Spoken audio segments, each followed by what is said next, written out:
$1 trillion Bitcoin.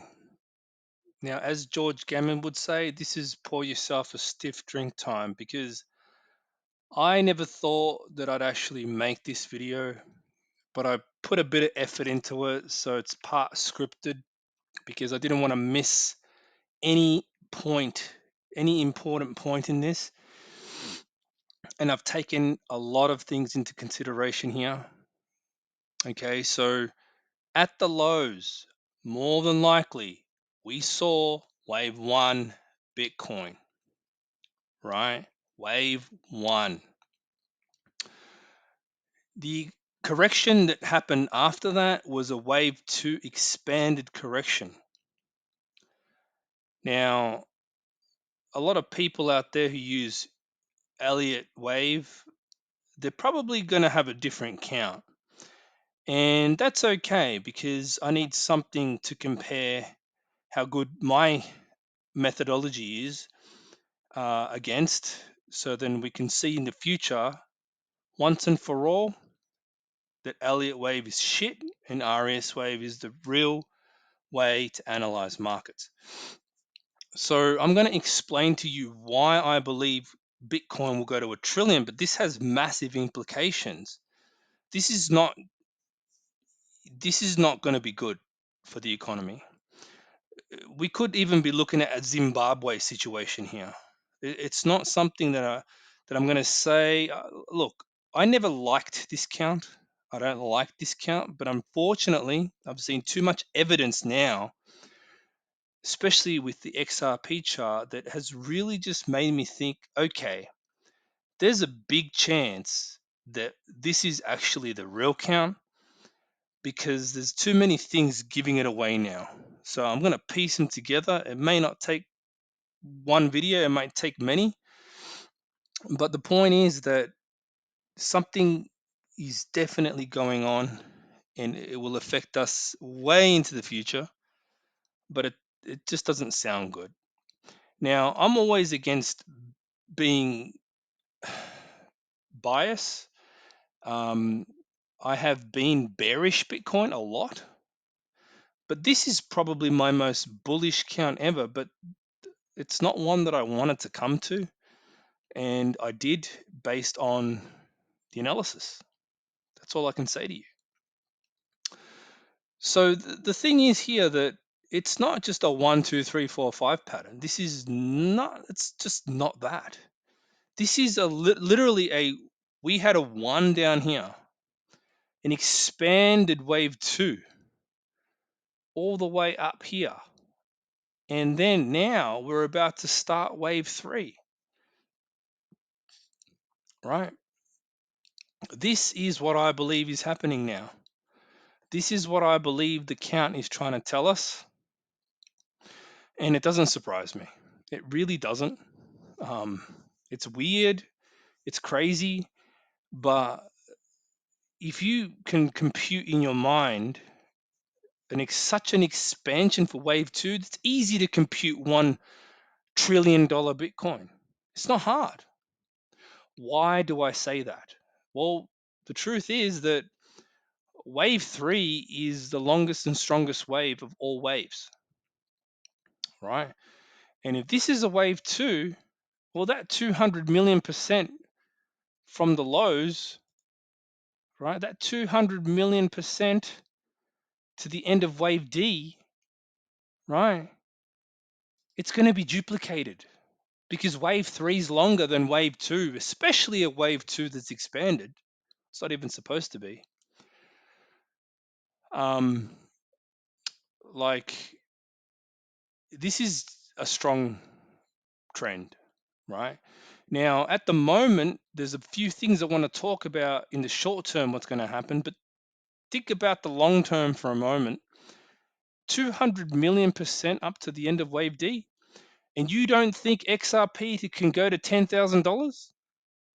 Well, what the hell does it mean if Bitcoin goes to $1 trillion? You want to talk about market cap, right? You want to talk about waves. You want to talk about patterns, right? Do you even know what you're talking about? Wave 2 is 200 million%.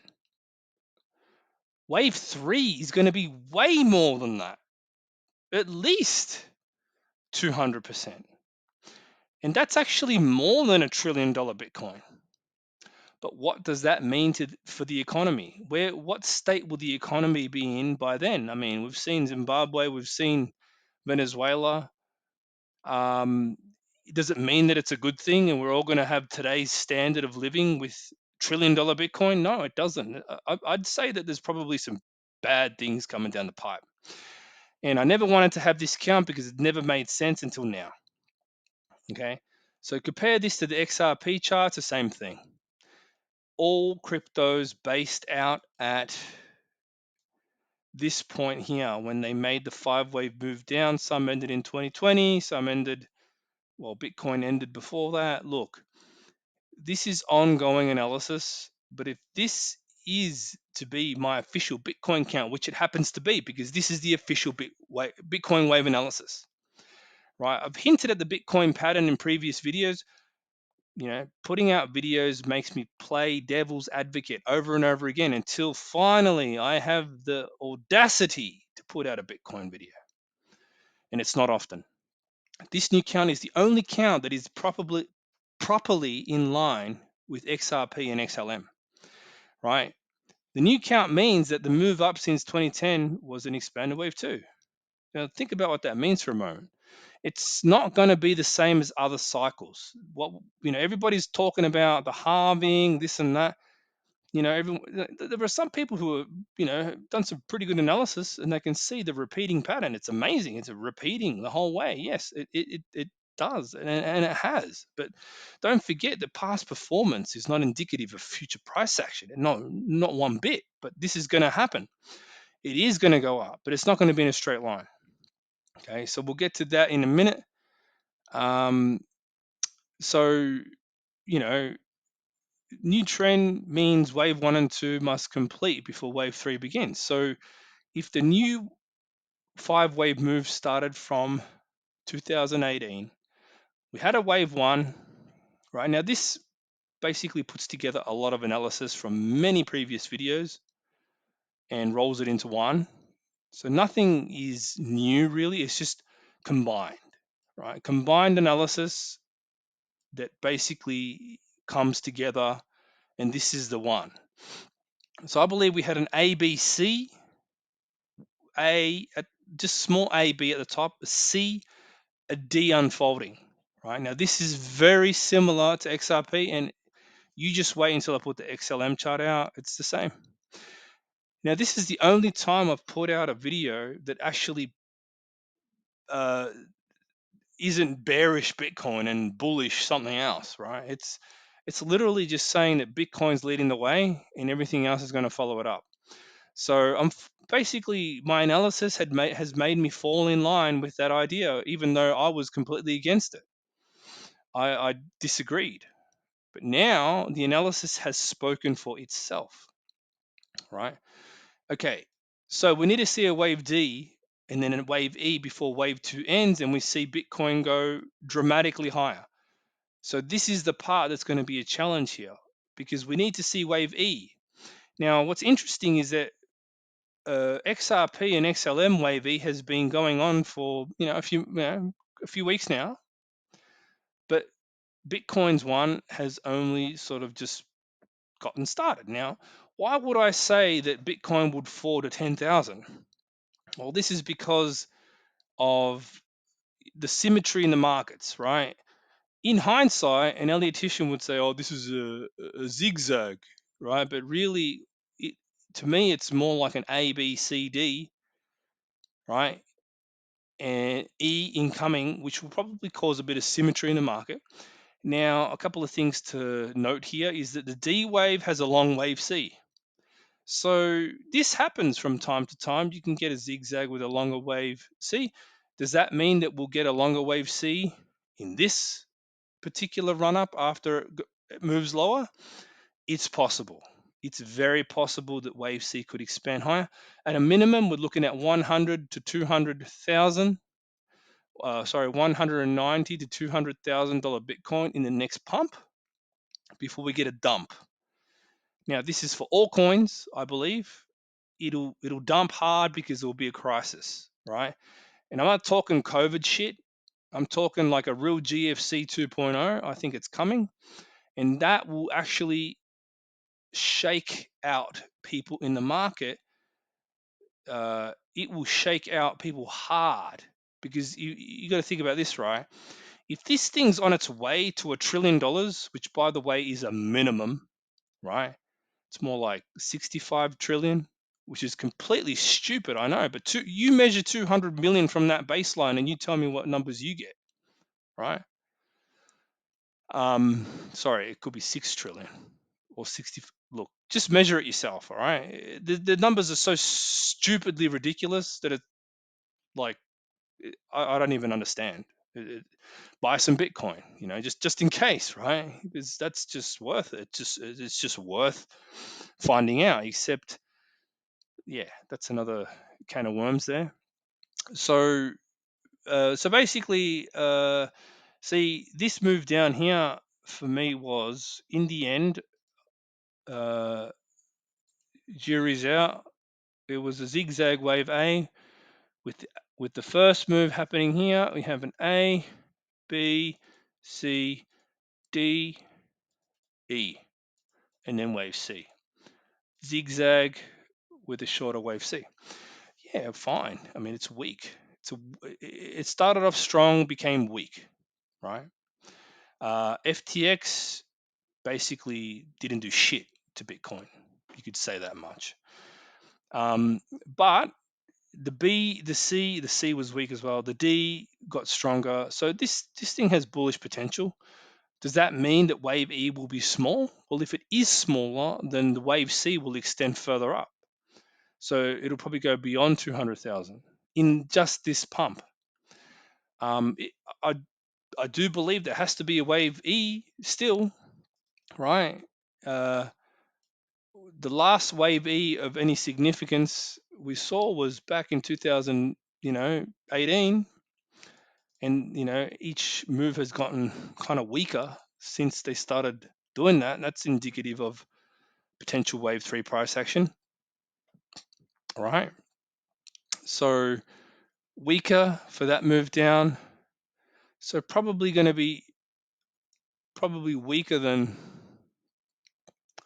that move. I'd say every move seems to get weaker to the downside. So potentially we could see a move that happens like this.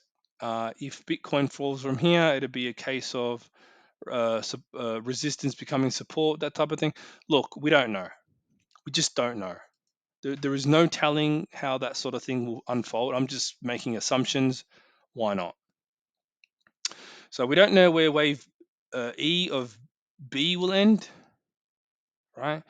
And also wave C can extend, which is usually a bull trap or a fake out wave, right? Now, wave Ds are typically breakout, fake out waves. So in XLM and XRP, they'll be breaking the all-time high and then reversing, my opinion, right? Based on the waves.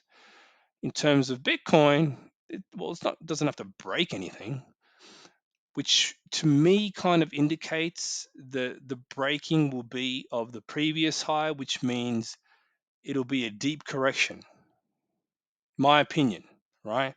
So there's no all-time high to break apart from the last one within a wave D, etc., the wave A of wave D. So therefore, it'll be a deep pullback followed by a break of the previous all-time high. It's speculation at the moment. I have no idea.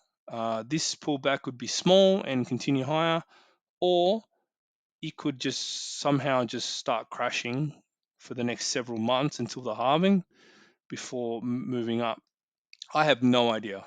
I have no idea at all about that sort of thing, but I do understand that market does produce symmetry. So there's a good chance that this could be producing what looks like a zigzag pattern, but really it's just an A and an E, being the waves that make it look like one, with the B, C, D being the internal one. To an Elliottician, it'd look like a regular zigzag pattern, but to someone who understands the waves, it'd be a bit more complex than that. But this one has been a dog's breakfast, definitely a pain in the ass to figure out. And if you look at it inverted, the C wave was smaller in the B wave also, and the A wave was smaller. So it's kind of like flip it around, and it looks like a zigzag. So completely weird, strange. Who cares? The point is, when you see my XLM video, when I put it out next, soon, you'll see how these markets are all producing the same pattern, right? And then it's a matter of just applying that sort of knowledge to the other charts, and things start to become a little bit clearer. But until then, I hope you enjoyed this video. Thanks for watching.